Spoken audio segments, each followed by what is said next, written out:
emergent weather message. The National Weather Service in Cleveland has issued a severe thunderstorm warning for Ashtabula County until 5 p.m. Eastern Daylight Time.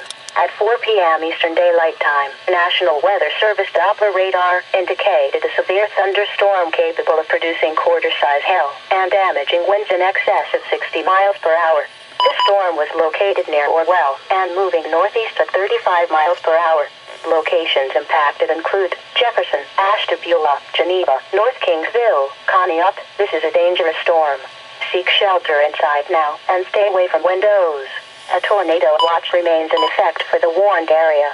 If a tornado is spotted, act quickly and move to a place of safety in a sturdy structure, such as a basement or small interior room.